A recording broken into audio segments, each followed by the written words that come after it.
My dear students, the few contents have been suggested and taught by me you all.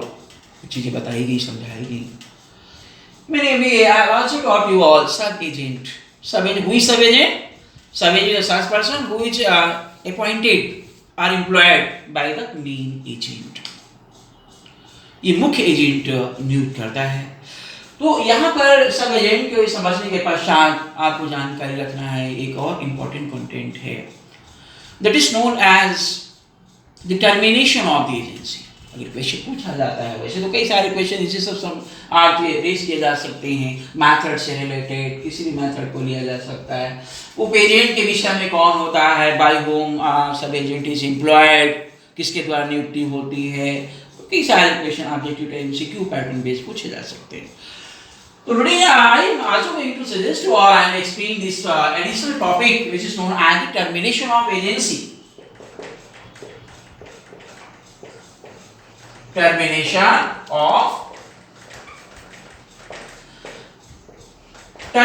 of agency को हिंदी में कहते हैं हम लोग एजेंसी का समापन. यस, एजेंसी की समाप्ति. तो एजेंसी की जो समाप्ति है, तो basically the termination of the agency is explained under the Indian Contract Act section. Indian Contract Act section 210. कभी कभी क्वेश्चन एमसीक्यू पे पूछा जा सकता है कि बताइए कि एजेंसी की स्थापना के पश्चात अगर हम बात करें, इस समापन की बात या समाप्ति की बात करें, क्वेश्चन अगर रेज किया गया कि under which of this section the agency is terminated. भारतीय अनुबंध अधिनियम के किस धारा के अंतर्गत एजेंसी का समापन किया जाता है या उसके विषय में समझाया जाता है. एजेंसी समापन की विधियां या परिस्थितियों को समझाया जाता है.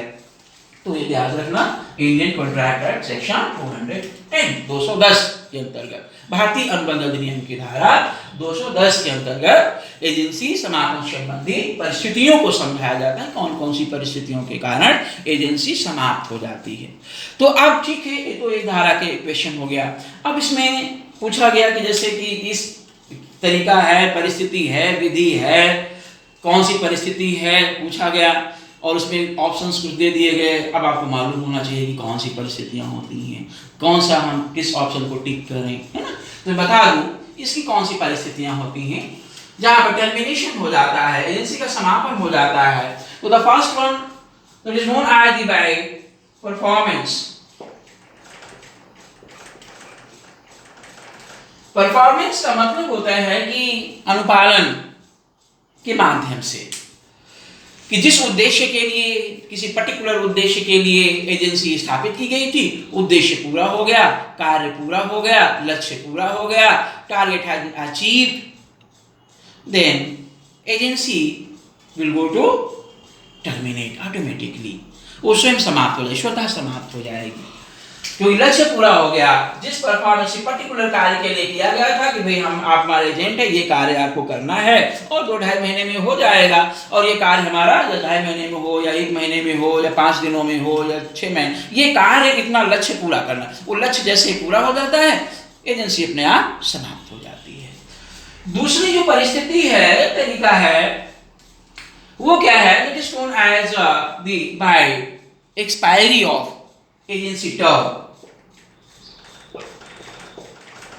By expiry of agency term. Hindi में इसको कहते हैं कि एजेंसी का समय काल पूरा हो जाने पर, कि जैसे कोई भी पर्टिकुलर एजेंसी, एग्जाम्पल आप दे सकते हैं, समझ सकते हैं कि पर्टिकुलर एजेंसी 1 वर्ष के लिए स्थापित की गई और कहा कि जैसे 1 वर्ष पूरा हो जाता है और वैसे एजेंसी स्वतः समाप्त हो जाएगी. Basically this agreement has been already made amended at the time of creation.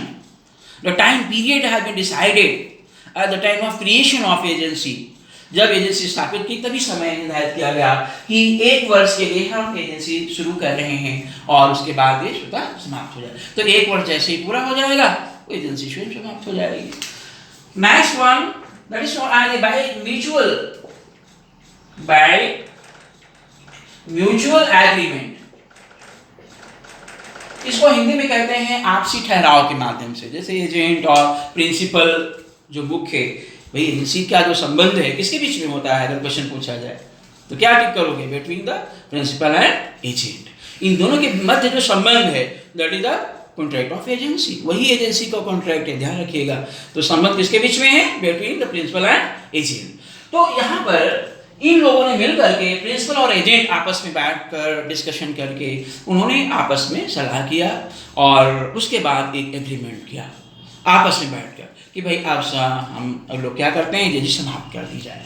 तो ठीक है, बैठ करके मिलजुल कर बातचीत करके आपस में एग्रीमेंट करके समाप्त कर सकते हैं। तो उन्होंने आपस में बैठकर डिस्कशन करके समाप्त कर दिया, तो देयर इज नो प्रॉब्लम, ये भी एक तरीका हो गया। The next method of the circumstance, दूसरी परिस्थिति क्या होती है, by unsoundness of minds of parties. इसका मतलब क्या है, unsoundness of minds of the parties की पक्षकार, कौन से पक्षकार में जो एजेंसी कॉन्ट्रैक्ट होता है between the principal and agent, दोनों के बीच में होता है। और ये अगर कोई इसमें अस्वस्थ मस्तिष्क का हो जाए, जैसे मान लो एजेंट ही अनसाउंड माइंडेड हो गया, अस्वस्थ मस्तिष्क वाला हो गया, पागल हो गया, दिमागी हालत खराब हो गई, या प्रिंसिपल प्रधान की हो गई, मालिक की हो गई, दिमाग काम नहीं कर रहा है, तो ये क्या है, एजेंसी अपने आप स्वतः समाप्त हो जाएगी, ये ध्यान रखिएगा। तो basically the agency will surely go to termination or to be terminated right at the condition of unsoundness of the minds of the parties. The next one, अगर दूसरी परिस्थिति को हम नेक्स्ट परिस्थिति को देखें तो आप इसमें समझ सकते हैं कि जैसे कि बहुत सारी पेज से डेथ हो जाए, बाय डेथ ऑफ, अब किसी की भी दो पक्षकार, जैसे या तो प्रिंसिपल या एजेंट, किसी की बात हो जाए अगर, तो आप प्रिंसिपल की बात कर सकते हैं और एजेंट की बात कर सकते हैं। एजेंट या प्रिंसिपल में से किसी को अगर किसी डेथ हो जाए तो एजेंसी अपने आप स्वयं समाप्त हो जाएगी, इस बात को भी आपको ध्यान में रखना होगा। तो कई सारी परिस्थितियां हम बता रहे हैं आप लोगों को। Next thing is also most important, which is known as the impossible to work, the impossible by operation of law, या कानून के लागू हो जाने पर, या भाई अगर हम देखें impossibility to complete the work, किसकी बात कर रहे हैं, impossibility to complete the work, कार्य के पूरा होना असंभव हो जाए, वो कार्य हो ही नहीं सकता, असंभव हो जाएगा, तो भी एजेंसी समाप्त हो जाएगी। जैसे कोई प्रोडक्ट है, प्रधान, मालिक, प्रिंसिपल और एजेंट की भी एजेंसी चल रही थी, लेकिन कुछ समय के बाद क्या गवर्नमेंट ने रूल पास किया कि इस प्रोडक्ट को अब बेचा नहीं जा सकता, strictly prohibited to sell, prohibited हो गया, आदेश पारित हो गया, गवर्नमेंट ने ऑर्डर किया कि इस प्रोडक्ट को सेल ही नहीं किया जा सकता।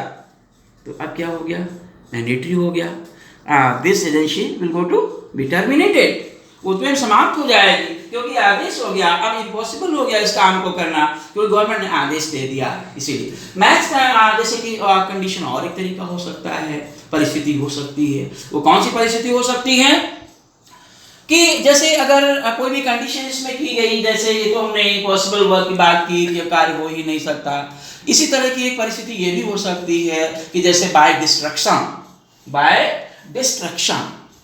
ऑफ द सब्जेक्ट मैटर, इसको हम लोग हिंदी में कहते हैं कि विषय वस्तु के नष्ट हो जाने पर, ये समाप्त हो जाने पर।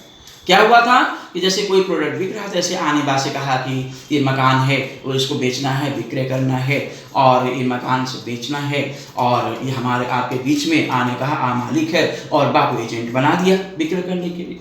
लेकिन कुछ समय के बाद हुआ क्या, विक्रय होने से पहले मकान में आग लग जाती, जल जाता है, नष्ट हो जाता है, तो अब क्या हुआ, अब प्रोडक्ट ही नहीं रहा, तो एजेंसी अपने आप समाप्त हो जाएगी। तो जब प्रोडक्ट ही समाप्त हो जाए, या मान लो चोरी हो जाए, इस माल को विक्रय करने के बाद वो माल ही चोरी हो जाए, तो एजेंट क्या करेगा, फिर वो कैसे विक्रय करेगा, माल तो चोरी हो गया, तो विषय वस्तु ही समाप्त हो गई। तो by destruction of the product the agency में go to be terminated, right. तो हमेशा समझ लीजिए, द एजेंसी में go to termination if the product और सब्जेक्ट मैटर इज डिस्ट्रक्टेड। तो इसीलिए हमने कहा कि by destruction of the subject matter or product, the agency may go to termination or to be terminated, समाप्त हो सकता। तो इस तरह की हम ये चीज़ें आपको बताई, इस चीज़ में ध्यान में रखिए, समझिए। अगर कोई भी query question related to the any particular content, you can raise your query, आप पूछ सकते हैं, कोई कंफ्यूजन हो, यू आर फ्री।